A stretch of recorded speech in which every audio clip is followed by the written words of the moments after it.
It's a changing world, and one of the things that help us understand the changing world is research. And so as churches have been struggling and families may be disconnected and sometimes drifting away from the church, we're kind of dealing with some of the questions of where do we go from here? And the Communio nationwide survey on faith and relationships really kind of points to the family decline and how it relates to faith decline in the United States. Actually, the survey has 3 key issues that are impacting our society today. Go to communio.org/study to download the nationwide study on faith and relationships. The Eric Geiger Leadership Podcast is part of the Church Leaders Podcast Network, which is dedicated to resourcing leaders to face the complexities of ministry. The Church Leaders Podcast Network supports pastors and ministry leaders by challenging assumptions, providing insights, and offering practical steps that will help them navigate a variety of cultures and contexts. Learn more at ChurchLeaders.com/podcast network.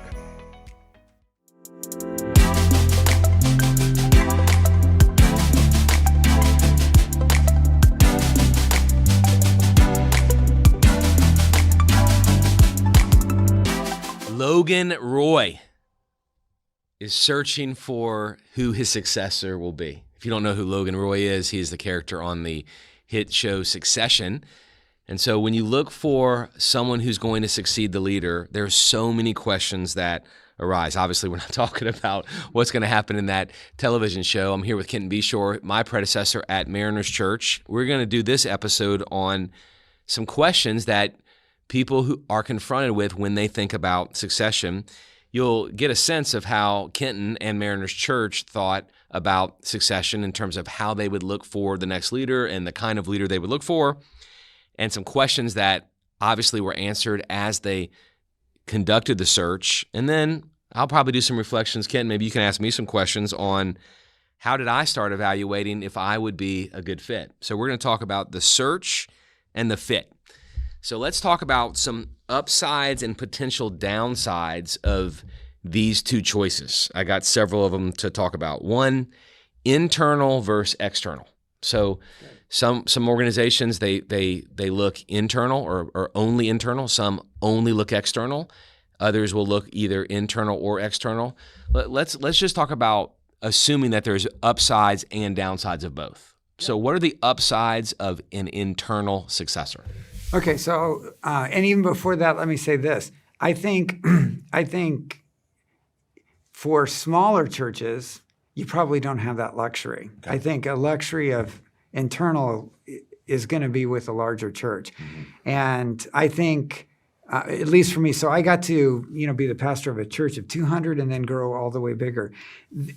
Really, until a church gets a pretty sophisticated staff, you just can't have an internal candidate because you're hiring for such specific ministry needs. Yeah. And it's actually unfair to look at somebody internally when you're hiring them so specifically for something that, they can't be the leader, they can't be the teacher, they can't be the visionary. So it's a little idealistic for churches, I think, of a certain size. And I don't want to, I think you just want to throw that out there that this may be not applying to everybody. This question for some churches, they're going to have to go external. Yeah. But there's organizations as well. We have marketplace leaders as well, right. Or there's even other roles within the church, like a new discipleship pastor. Do you go external or internal? Right. So the first is the strength of external. So for what we did, just as a thing, is we did both internal and external. Yeah. So we had a both and. But I think the advantages, the surprises in our research, because we actually had a team that we created that studied transitions for a year because I had some friends and they were good volunteers and say, how do churches do it? And interestingly, they found that internals had a higher degree of success. Internal did. For churches. And I would think, I wouldn't have thought that. Well, I mean, there are some upsides for me for an internal. Yeah. The person knows the community, already knows the community. I'm referring to the broader community, not the church community. Right. So the person knows how to drive to the high school. Right. They already have a driver's license in that area. Right. They've lived through some of the pains and victories of the community as a whole. Exactly. And then internally, I mean, with the congregation, there's so much relationships that have already been developed. And on top of that, if you say, who the church is, they understand the identity of the church, and they've bought into the identity. They know the story of the church, they bought into it. The philosophy of ministry of the church, the DNA, all of those big buckets, they've bought in. They've preached the theology of the church. They've trained on the philosophy of the church. Right. So there's a ton of strengths for an internal candidate if you have one. That's exactly right. And so all of these things that, when you have an external one, you're looking at and saying, how do we know that their story matches our story? How do we know their DNA, mission, vision, values, all of these, so hard to interview to? You go, well, we know because this person lives in us. And if they've been a part of your staff, you've actually hardwired it into them at those things. Yeah, it's a bigger risk on mission, philosophy, DNA, theology for an external hire. I was an internal hire. Yeah, I was not. Yeah. So you're hearing me own. It's a bigger risk on those key factors for an external hire. Right. So what's the upside though of an external hire? External is you. As you look at it, we've said you can't. There's non-negotiables. You can't change your doctrine. You cannot change your culture. You cannot change your strategy of mission. You can't change your DNA. Churches that go, we're screwed up and we just have to change everything, and they go hire somebody, they fail 100% of the time. You can't hire change. The guy will come in to change it, but what you were is gone. So you're basically doing a start over or a new church.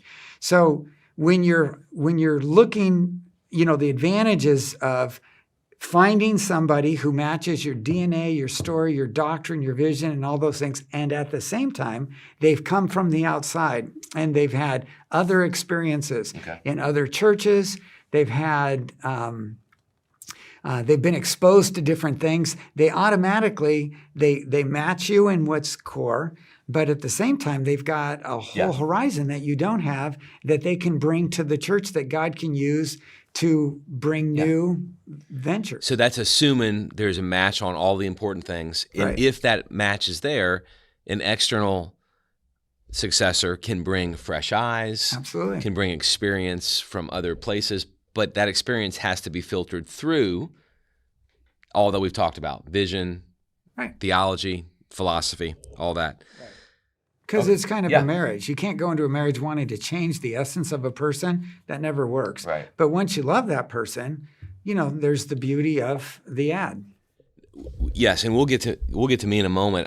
But I want to say now, I did feel it was important that I would love Mariners as she was right when I came, or as she is right when I arrive, as opposed to me only loving a future version of Mariners. Because, and I've seen leaders approach their organization like, I'm going to fix it, or I'm going to change it, I'm going to unearth all the stuff that I want to throw out. And who wants to be treated that way? Right. What ministry or what group of people, what body of believers wants to be viewed that way? That's not a kind and loving way to shepherd people at all. And I don't know, I haven't done enough study, but I doubt it works. Right.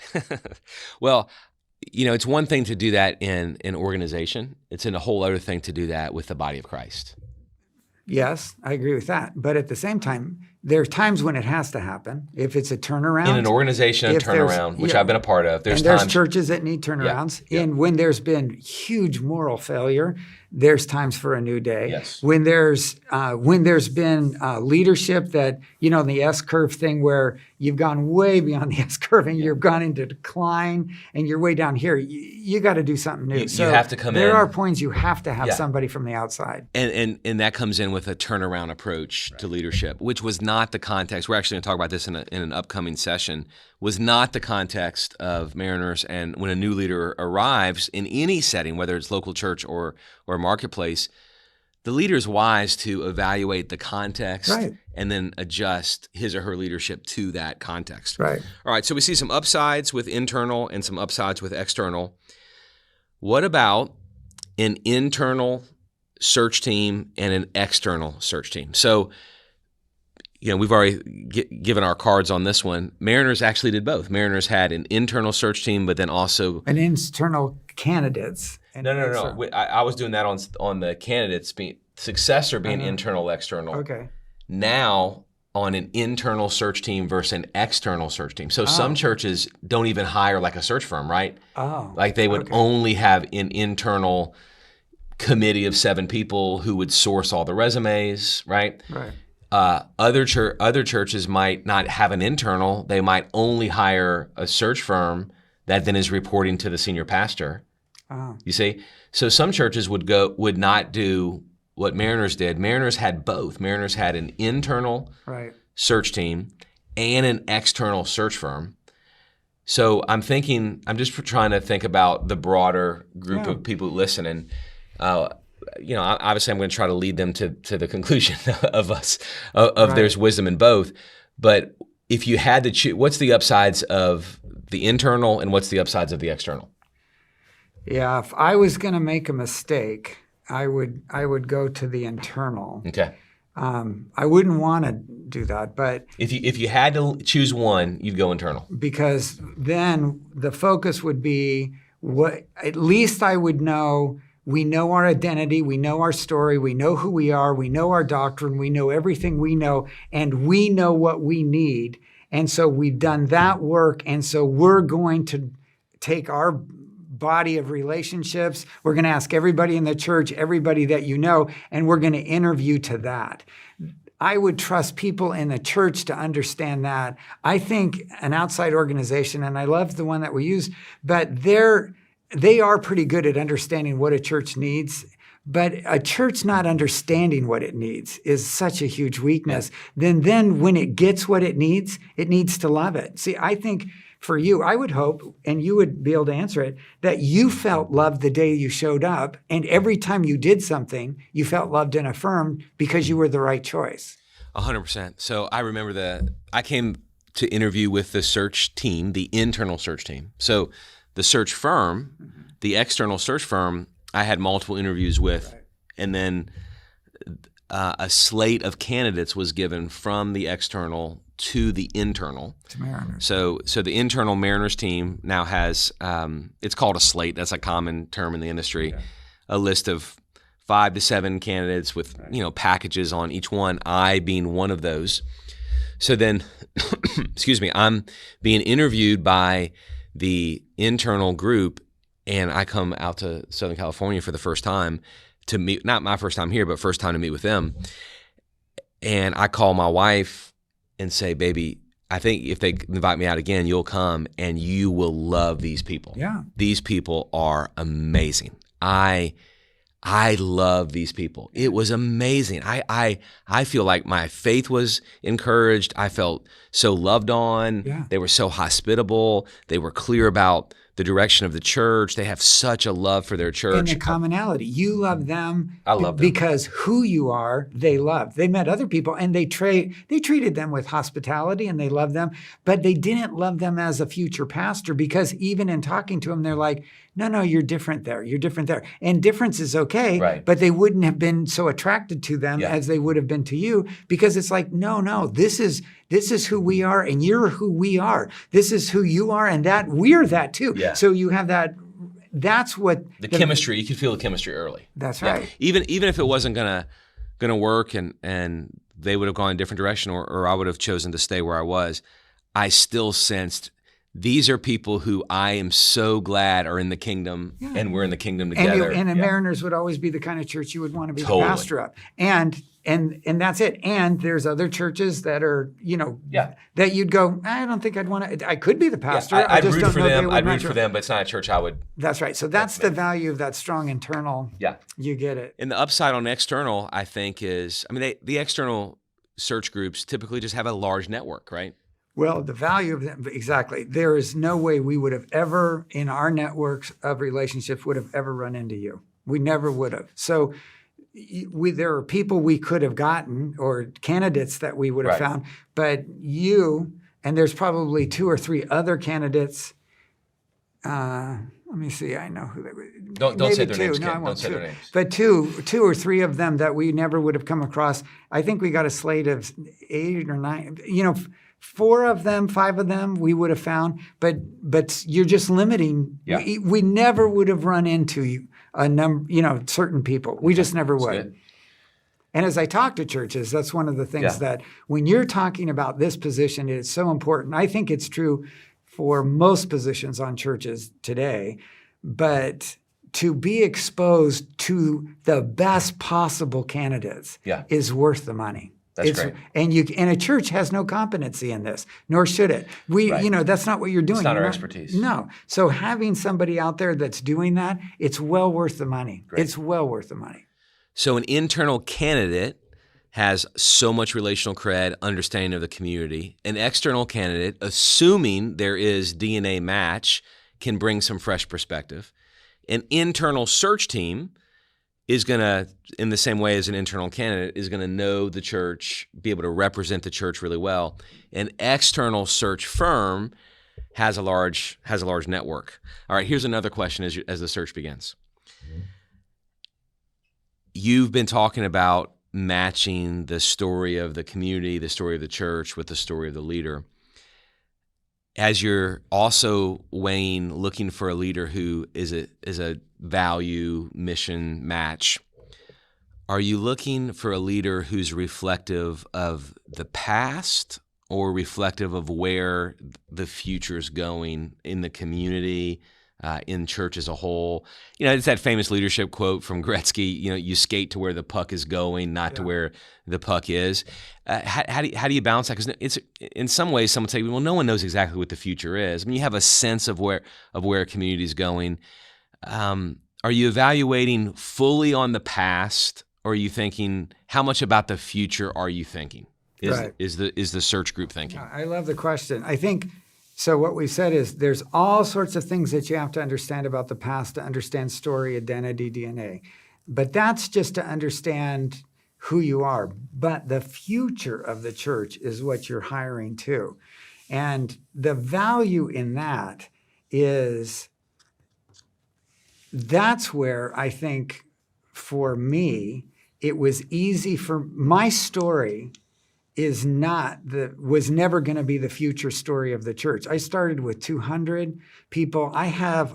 My story is my story, and there's all sorts of things that the church needed that I was great for. But the story that you're going to write, I couldn't write. I'm not called to write, and it is the future of what Mariners is and its story, and the future of this community and what it is. And some of it's just my age, some of it is who I am, some of it is your age, and some of it is who you are. And so absolutely, you have to have a sense of who you're going to be. So one of the things that in training elders that is critical is the elders have to love the people of the church. And the line is always the people who are here and who are not yet here. And so elders are selected in their ability to love the people that are here today and not yet here. So today, we have thousands of people, but in 10 years, we have hundreds of thousands of people. The elders have to look and love hundreds of thousands as much as they love the people they're just looking at today. And you have to love that.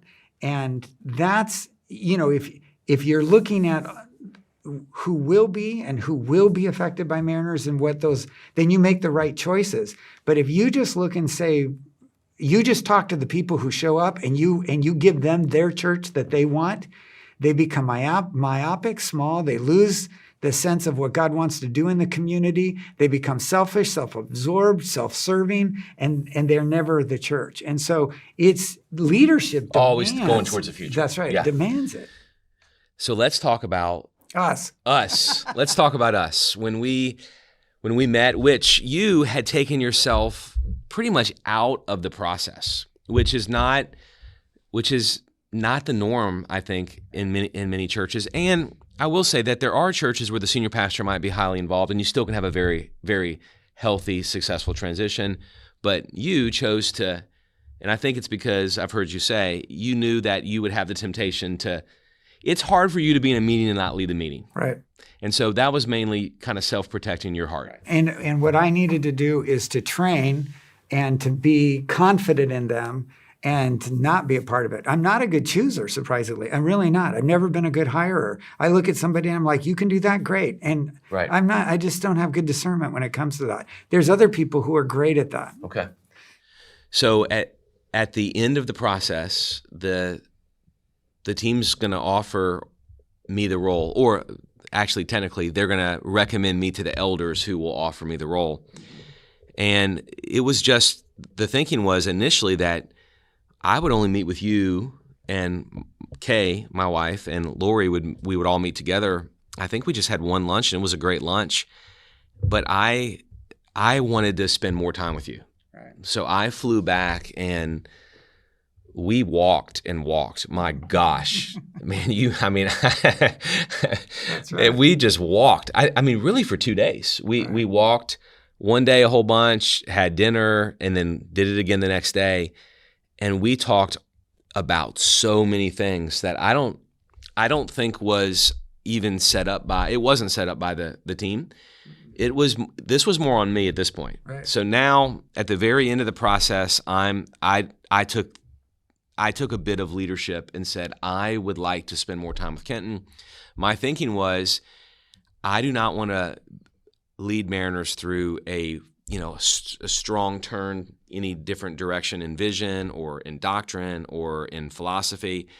And so the more that Kenton and I are aligned, the more of a sync and a match it will be. So I wanted to talk about everything from our view of the scripture to our view of how salvation happens to how do we ask people to receive Christ in a worship service to do you pass out a voter's guide or not pass out a voter's guide, to women in ministry, to how many times does a senior pastor teach? I mean, all from weighty theological stuff on the nature of the gospel all the way to really practical stuff on how do you handle an election cycle, right? Right. I mean, we talked we hit all of those things. We did. And I'm curious, what was your perception of that time? And I'm eager to share mine. It was only every hour I was only more encouraged, and I'll share why. But what was your perception? So first of all, in our structure, what we'd had is, and you remember, there are two things that had to happen. The committee had to recommend you. Yep. Then you go to the board, but you had to come through Kenton and Lori. So remember, we've talked. Yes. We didn't do it, but Lori's blessing was critical.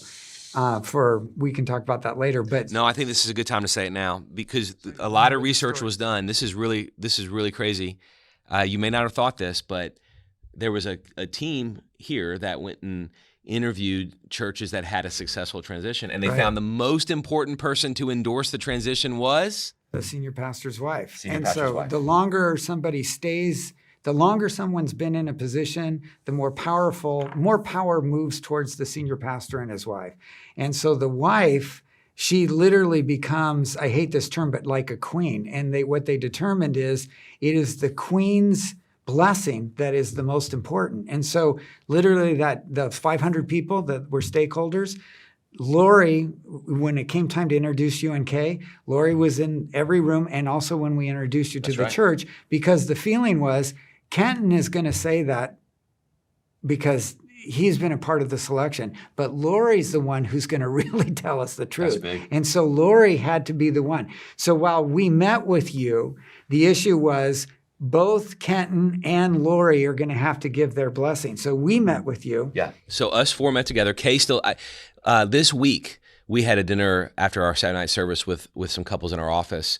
Randy and Susan Bramwell. Yeah. They were in there, and they were talking about how proud they are of the transition and how it's been so great. And Kay told them the very first time that we met with Kenton and Lori, it was such an amazing lunch. We met at your house. Eric got in the car and said, "This whole process will be worth it, even if this doesn't happen, just for how meaningful that lunch was." Oh, that's great. Because I felt like I learned so much from you. I felt it was so good for my soul and for Kay. We saw a healthy marriage that we respected. We saw a couple who loved Jesus and raised a family to love Jesus and walked together in faithfully and in faith for such a long period of time. your marriage was so beautiful for us to behold that we walked away from that meeting just really thankful for the process. No, that's great. That's kind of you to say. And then what we did is we said, so part of it is we met with you, had a great response, but the reason nothing else was planned was it's like, well, let's see what they do. Really? Yeah. I didn't know that. Yeah. You were waiting to see like what we would like if we would have further questions or what? Well, sure. I knew you had further questions. And so I knew from the search team, you matched perfectly. But having spent time with you, you are thorough. I mean, you are a thoughtful person. You are deliberate. And so I didn't have to take the lead. I could simply go, okay, what is it that you need? And sit back, because my assumption was if you want this, you're going to come after it. Yeah. And the road is going to be through Lori and I if you want it. So exactly what you felt. I've got to spend more time, so we have to do it. And so it's like, and I was wide open. It's like, absolutely, let's spend the time. And then you can tell me how you felt. But part of it was, okay, let's see how you direct it, because I had written everything I wanted. Yeah. And so I knew that. And I knew that you had already passed those tests. So in your questions, all it was going to do is to say, how well did the committee do and how much do you really meet those things? So every question was a delight, because it was like, okay, you're in, you want to do this. So it was a process of saying, for me, oh, he wants this, because I knew you fit, but wanting it is another thing. Yeah. So I remember enjoying those conversations. Help you want it? Yeah. No, it totally. The more we talked, the more I felt like God built me for this role. Yeah. And I also felt relieved that I wasn't going to go and try to change Mariners into something that she wasn't, because who Mariners is exactly the kind of church that I want to be a part of. Right. Which was so important to me. I did not want to come and try to change the DNA of a church. Right. I wanted to come and shepherd a group of people towards the future, but from the DNA that she already was. Right. And so it was at that point more important for me to watch you dig into it, to say, is it really true? Do you really believe that? Is this really true? I believe this, you'd say. Do you really believe this? Does you really, really believe it? Show me how you believe that. And the value of that was you being convinced we were that, and then I got to be convinced you are that. Yeah, it was beautiful. It was sanctifying for me, and that was great. As you know, then it was we had a painful juncture in it. So. But then the guy was gracious in that. So I'll end by telling the story. I mean, I was so attracted to Mariners and so attracted to Kenton and Lori and the relationship that we could have. I just was in awe of all that God did here. I said yes to come and meet with the elders for the final process. And then like 4 days later, I backed out. I said no. This was in the end of June of 2018. And the reason I said no is I was all of a sudden filled with this sadness of leaving the team I had built. I love the team I had built in my former role at Lifeway.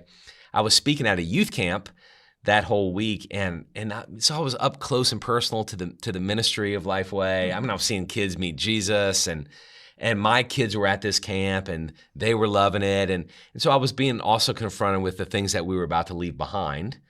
We had just finished a swim pool in Nashville where we lived, and my kids were loving that. And I just was like, oh my gosh, I'm walking away.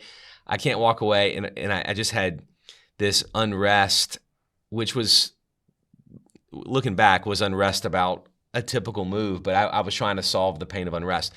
So I called, backed out, said I'm not coming, and then I took my wife away on vacation. It was for her 40th birthday, and the last 2 nights of that trip, I could not sleep at all. And it was so clear that I was being disobedient to God, that He had marked me, set me apart to be the next pastor at Mariners Church. And it wasn't tossing and turning at night. It was, I cannot sleep at all. And so I called the head of the search firm on a Sunday morning in July You were preaching that Trust me. that Sunday, and I called and said, "Hey man, do you think Mariners would want to talk to me again?" Actually, I texted, "Do you think Mariners would want to talk?" And he said, "They will not want to play this game. They don't want to, they won't want to do this again." And I said, "Man, I don't want to do this again either. Right. I am ready to say yes." And whenever you woke up, because it was super early, I hadn't slept all night. because you're an hour ahead. Trust me, I got texted, and then I'm headed ready to go speak at Mariners. I get a text from them going, "Hey, are you still open?" He's back in. He's back on the board. Yeah. So you called me and said, "Book your tickets. I'm glad you finally heard from Jesus." Yeah. And we were out with our kids 2 days later. Yeah. And we spent more time together that week, but that's how it happened. Yeah. And the Lord was super clear and gracious. We'll talk about the announcement next session, but any final suggestions you would say? You've talked a lot about how the church can look for the good fit. Any final suggestions, Kenton, on how the potential successor can evaluate if it's a good fit? That's your side. Yeah. I've shared what I did. I've shared, I wanted to know as close as you and I could be. Right. One of the things, my whole philosophy of ministry in terms of programming is in a book called Simple Church. Right. And that was a book you used to help staff members. That's right. So there was that. John Stott was your mentor. Right. John Stott is my favorite theologian, Cross of Christ, Between Two Worlds, Christian Mission in the 21st century. And so there was so much compatibility theologically, philosophically. Right. This is even funny. On the Insights, which is a personality test that the team here uses at Mariners. Oh, yeah? And my team at Lifeway used it as well. Your color scheme and mine, our executive pastor showed me one day, you could not get any closer than you as a leader and me as a leader in terms of our approach. Right. So the best thing you did is so I said this before, being self-aware, I think, is like the journey on the Christian life, because when you're self-aware, then the Holy Spirit can use self-discipline then to create what it is. Self-awareness, you can exegete yourself, and then you can actually teach Scripture well, because now you're taking Scripture and it's through your life. So you being aware, understanding yourself, knowing yourself, and knowing what you valued when it comes to ministry was huge, because I think we were clear, but you were always very clear in who you were, what you believed in, what you were about, in the most important things. And so even like when you said no, it was like so shocking to me. I go, I can't believe he said no. That makes no sense for who he's at.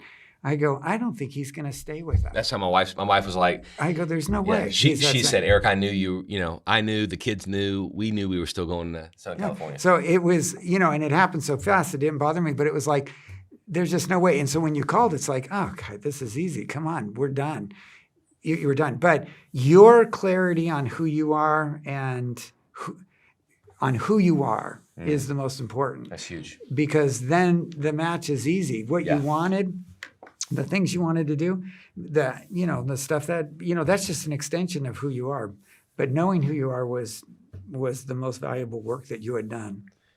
So clarity on who the leader is, clarity on who the church is. Right. That's a gift, because then you can see if the two match. That's right. So when you have a leader who knows who he or she is, and you have the church who knows who she is, then you are set up for a potential great match if the DNA, the philosophy, the theology all syncs together. Right. Hope that's been helpful. Looking forward to continuing this season. Next week, we're going to talk about the announcement. When does how does the church hear about the successor entering the picture? Kenton did it in a crazy way. I thought there's no way this is going to work when he first introduced me to the staff. We'll hear the story next week. It was genius.